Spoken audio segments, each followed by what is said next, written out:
F Hub వారి పియాన్ ద ఫ్లీ గచ్చిబౌలిలో డిసెంబర్ 15న రాహుల్ సిప్లిగంచే Oscar range live concert. For booking contact.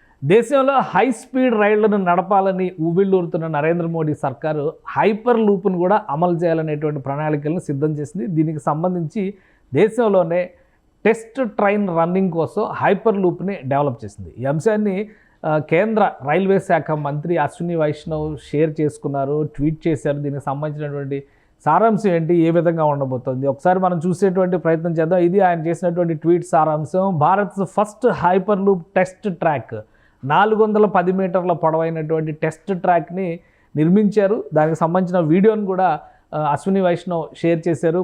దీన్ని బట్టి చూస్తే కనుక టీమ్ రైల్వేస్ అంటే రైల్వేకి సంబంధించినటువంటి నిపుణుల బృందం ప్లస్ ఐఐటి మెడ్రాస్ ఈ రెండు బృందాలు కలిసి ఒక సంస్థను ఏర్పాటు చేసిన ఈ ఆవిష్కార్ హైపర్ లూప్ టీమ్ అనేటువంటి ఒక టీంని ఏర్పాటు చేసింది. ఆ టీము ట్యూటీఆర్ అంటే ట్యూటర్ అనేటువంటి ఒక స్టార్టప్ కింద ఈ వ్యవహారం మొత్తాన్ని కూడా ఇంటిగ్రేట్ చేసి కేంద్ర ప్రభుత్వం ఇచ్చినటువంటి డైరెక్షన్స్ మేరకు IIT Madras and railways experts team ఈ రెండు కలిసి చేసినటువంటి డెవలప్మెంట్ ఇది. ఐఐటి మెడ్రాస్ క్యాంపస్ ఉన్నటువంటి తయ్యూరు అంటే తమిళనాడు క్యాంపస్ దగ్గర ఉన్నటువంటి తయ్యూరులో ఈ 410 మీటర్ల పొడవైనటువంటి హైపర్ లూప్ని డెవలప్ చేశారు. అసలు ఈ హైపర్ లూప్ అంటే ఏంటి? ఈ హైపర్ లూప్ అంటే ఇప్పటి వరకు రైల్వే ట్రాక్స్ పైన పరిగెత్తినటువంటి రైళ్లు ఇలాంటి లూప్స్ ఏర్పాటు చేయడం ద్వారా అత్యంత వేగవంతమైనటువంటి ట్రాన్స్పోర్టేషన్ని అమలు చేయాలని ప్రపంచవ్యాప్తంగా అనేక ప్రయోగాలు జరుగుతున్నాయి. ఇంకా అవి ప్రయోగ దశలోనే ఉన్నాయి.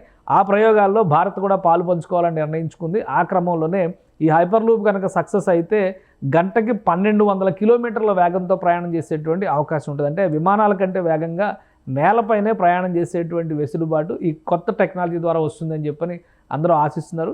దీనిపైన ప్రయోగాలు చేస్తుంది. ఇప్పటికే హైడ్రోజన్ ట్రైన్ టెస్టింగ్ కోసం డిసెంబర్ నెలలో కేంద్ర రైల్వే శాఖ ప్రణాళికల్ని సిద్ధం చేస్తుంది. అటు ఢిల్లీ హర్యానాల మధ్య ఉన్నటువంటి ఒక సపరేట్ ట్రాక్ని డెవలప్ చేసి ఒక ఇంజిన్ని డెవలప్ చేశారు హైడ్రోజన్ రైళ్ల కోసం. ఆ ప్రయోగం ఒకవైపు చేస్తున్నారు, మరోవైపు హైపర్ లూప్ టెక్నాలజీకి సంబంధించినటువంటి టెస్ట్ ట్రాక్ కంప్లీషన్ అవ్వడం అనేది కూడా దేశంలో రాబోయేటువంటి రోజుల్లో రవాణా వ్యవస్థల మార్పులు తీరుతెన్నులు ఏ విధంగా ఉండబోతున్నాయి అన్నదానికి ఒక బలమైన సంకేతంగా కేంద్ర ప్రభుత్వం దీన్ని చెబుతుంది. హై స్పీడ్ రైళ్లు అలానే ఈ హైడ్రోజన్ రైళ్లు వాటితో పాటు హైపర్ లూప్ డెవలప్మెంట్ ఇటువంటి ఆధునిక సాంకేతిక పరిజ్ఞానాన్ని అమల్లోకి తీసుకొస్తే ఇప్పటివరకు డీజిల్ ఇంజిన్ల ద్వారా నడిచినటువంటి భారతీయ రైల్వేలు పూర్తిగా వాటిని పక్కన పెట్టేయడం ద్వారా పూర్తి స్థాయి ఎలక్ట్రిఫికేషన్ అలానే eco friendly hydrogen green hydrogen ద్వారా రవాణా వ్యవస్థలు మెరుగుపరుస్తారు. ఇక వేగవంతమైనటువంటి ప్రయాణాల కోసం హై స్పీడ్ రైళ్లు అవి ఎలక్ట్రిక్ వెహికల్స్గా కావచ్చు లేదంటే ఇలాంటి హైపర్ లూప్స్గా కావచ్చు ఈ రెండు వ్యవస్థలను కూడా 2040 టార్గెట్గా రైల్వే శాఖ డెవలప్మెంట్ ప్రాజెక్ట్ కింద దీన్ని టేకప్ చేసింది. గత 5-6 ఏళ్ళుగా కూడా వివిధ దశల్లో ఉన్నటువంటి ఈ పథకాలకు ఇప్పుడు ఒక రూపురేఖలు వస్తున్నాయి టెస్టింగ్ కోసం. అంటే దాదాపు 60 కోట్ల రూపాయలు ఖర్చు పెట్టి హైడ్రోజన్ ట్రైన్కి సంబంధించినటువంటి కోచ్లను డెవలప్ చేశారు. ఇవి ప్రస్తుతం డెవలప్ చేస్తున్నటువంటి డీజిల్ కోచ్ల కంటే కూడా చాలా తక్కువ అనేటువంటి అభిప్రాయం. ఆ ఇంజన్ డెవలప్మెంట్ కానీ ఇవన్నీ కూడా చాలా వరకు 30-40%కి ఇప్పుడు ఖర్చు పెడుతున్నటువంటి ఖర్చులో 30-40%తోనే పూర్తి స్థాయి అధునాతన వ్యవస్థలు తయారు చేయొచ్చు అనేటువంటి ఆలోచనతో కేంద్రం ఉంది. ఆ క్రమంలోనే అనేక ఐఐటి బృందాలను ఇందులో ఒక టీమ్గా తయారు చేసి స్టార్టప్ల రూపంలో ప్రోత్సహించేటువంటి ప్రయత్నం చేస్తుంది. మద్రాసులో టేకప్ చేసినటువంటి ఈ హైపర్ లూప్ టెక్నాలజీ కనుక సక్సెస్ అయితే ఖచ్చితంగా రాబోయేటువంటి రోజుల్లో భారతీయ రవాణా వ్యవస్థలు